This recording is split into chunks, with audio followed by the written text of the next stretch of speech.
Let's also go over here to Renator. Renator says, I have going outside. I hate going outside. I'm going to struggle to interact with people. Well, Renator, if you want to get far in your career, you're going to have to interact with people. That's just what it is. It doesn't matter who you're working for. You're going to have to interact with people. And that's something that you're going to have to get used to, man. If you want to make a large amount of money in your life, which I'm assuming you do because you are a information systems major, right? And part of being in the information systems world is understanding business and understanding technology and trying to use technology to solve people's problems, man. And if you're not able to talk to people, then you're not going to have a very successful career. So, my pledge to you is to work on it, right? Our personalities determines how we, interact with other people. But just remind yourself that if you want to get far in life, you have to work on the things that you're not good at. And, if you're not good at working with people, become better at working with people. So another piece of it, right? Another behavior and another thing that we have control when it comes down to perception is how we interact with others. I think this is a big one here, right? And a lot of us just don't know that our interaction with others really dictates how they perceive us as well. I was at a winery on Thursday, and was it Thursday or was it Friday? It was Thursday. Yes. My wife dragged me out of the house. We had the cleaners come to the house and we had to get out of the house, of course. And she said, we're going to a winery. Anyway, I'm sitting outside because I have a 2-hour phone call, and inside the winery, my wife and kids are, and they're making all kinds of noises, and there's music playing and stuff like that. So I'm on my conference call, and one of the things that I'm doing is I'm sitting in front of where people enter, and I'm smoking a cigar. By the way, I like cigars. One thing that you guys, if you guys ever get an opportunity to meet me in person, I smoke cigars and I drink wine. Yes, that's what I do on my weekends. That's what I do with my wife. That's what I do to enjoy myself. But, I was sitting in front of the winery, and of course you have patrons coming to the winery, right? And there's an interaction. If I am not the business owner of this winery, I'm sitting in front of it because there's a place to sit, but people, want to interact with, or the first time people see you, they're going to get some sort of interaction.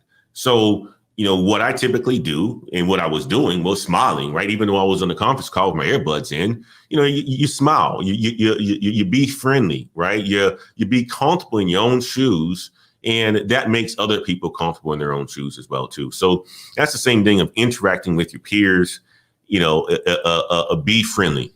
Don't get too comfortable, but be comfortable, be yourself, be curious, be professional, right? And, I would say be authentic as well, too, guys. Those are major pieces of how you are going to be perceived. So we talked about 3 things already. We talked about, the dressing and how you can actually control the perception about you by what you wear, by what you sound like in your communication. And then this one that I just, ran over is how you interact with other people. A simple smile goes a long way, guys. A simple smile can do wonders. A simple smile is something that opens people's minds about who you are and makes people curious about you themselves, right? And how you interact with your peers if you're working on a team is very, very important. And I want to give a shout out to brother Keep It Techie. I appreciate you, brother. Thank you so much for coming through in the super chat, man. Thank you so much. Salute, brother Antoine. Keep pushing the positive content to help the people. This is my brother right here, man. I did a show at Keep It Techie about a month ago when I was in Wisconsin. Oh my God, doing wonderful things on the Keep It Techie channel. Guys, go and subscribe to him if you aren't subscribed. If you are in IT and you want to learn about database management, you want to learn about Unix and Linux and scripts and things like that, go check out brother Keep It Techie, a great dude that is doing wonderful things. I think Keep It Techie is in Las Vegas, so he's in a hot city as well too, and he's doing some wonderful things. I appreciate you, Keep It Techie. Thank you so much for the super chat as well. Let's go back to the chat on here as well too. Gibran, I'm hoping I say your name the right way, but said I've struggled with dress and tech. I show up in a suit, lapel pin, pocket square, etc. Sometimes it was seen as dressing for the position I wanted, and sometimes it was seen as intimidating. Yeah, and that's the thing, right? That is very, very interesting that you said that, man. So let's unpack that, right? If you show up in a suit, tie, a pin, and so forth, yes, you can show up for an interview like that, but you gotta be able to read the company culture as well, right? So let's just say this, right?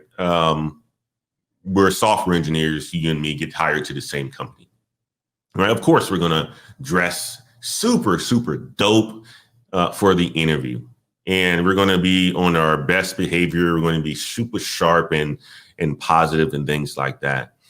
But then you get an opportunity to walk around and see the culture of the office.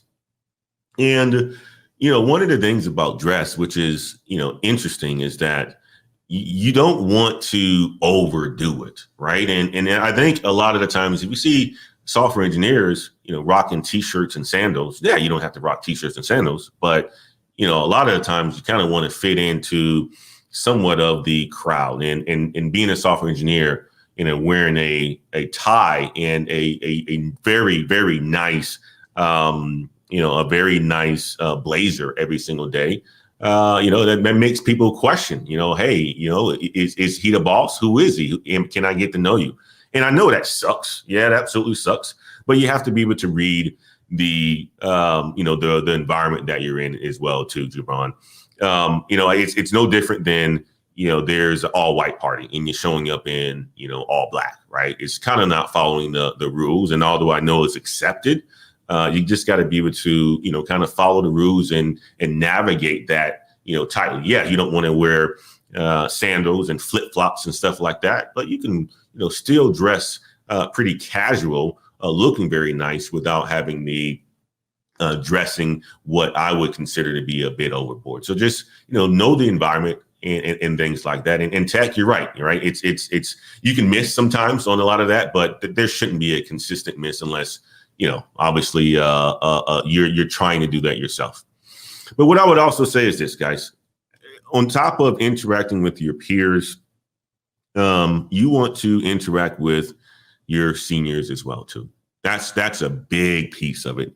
You have to know how to interact with your seniors as well. And this is probably going to be the last one before I dive a little bit deeper into the visibility piece of it, guys. And it's going to be very important. And I'm going to give you those 3 tips that I wanted to give you that you can take away from this video today, this live stream today, on things that you can start to implement today. That's going to help you get promoted. So, the interacting with the seniors is very, very important, guys. You want to be curious about who your senior leaders are. You want to be curious about what they like. You want to be curious about, you want them to be curious about you. You want to be authentic around them. You want to be professional around those guys as well, too.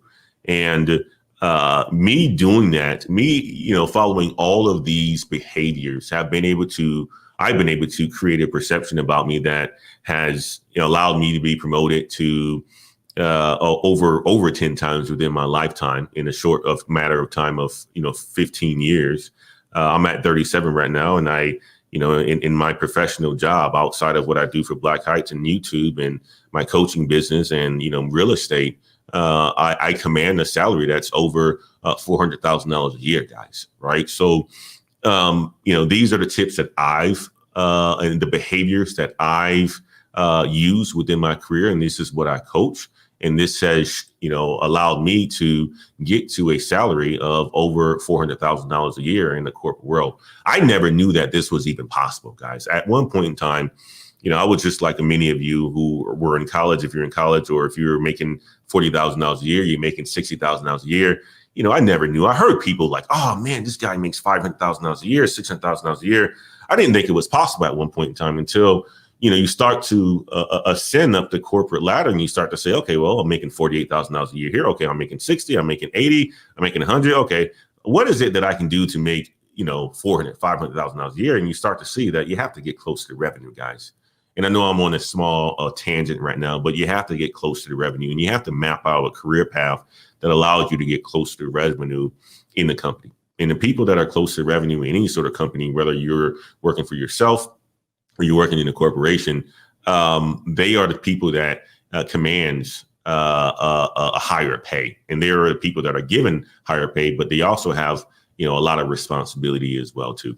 So, that's my point on that. So, I say this, right? Behaviors that you can control, that, remember this: perception drives reality. You can control the perception by how you dress, how you communicate, right? How you interact with others, how you make them feel, and how you interact with seniors. So let's jump into this now, guys. So let's jump into some of the tips that I wanted you guys to put in your little toolbox. Put in your little toolbox, guys, because job performance itself. Being the best person to cook fries, being the best person to cook burgers, being the best person that codes, you're going to kill yourself if you're thinking that that's going to be what gets you promoted. That's not it. That is not it. Yes, it definitely does influence it, and you want to be a good performer because, performance speaks for itself. But part of getting promoted has little to do with your performance. And let me just say that. I'll retract that.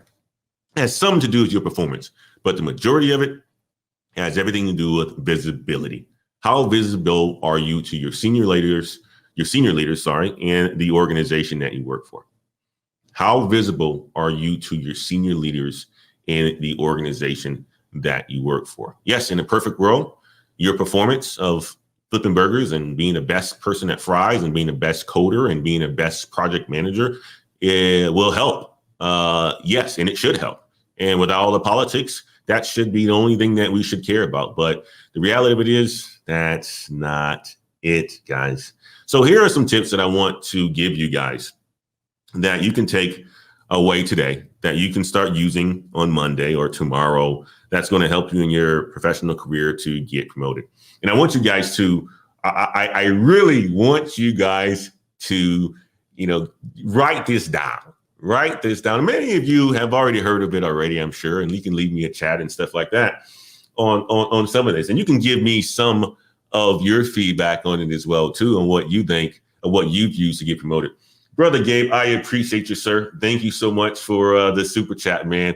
Long time no see. I got to get you onto the show. I got to get you and Keep It Teching on the show. I got to do more live streams, and I need to bring in people in the tech space and people who are doing some fantastic things to show that we have many people that are doing some wonderful things across the world, and to be that example of men that others can follow. I say this: I wouldn't have been a real estate millionaire if I didn't have my uncle in my life, right? And he wasn't a person that taught me the game. It was just the fact that I knew that he was a real estate millionaire. And all of a sudden, this year I became a real estate millionaire after starting my investments in real estate in 2018.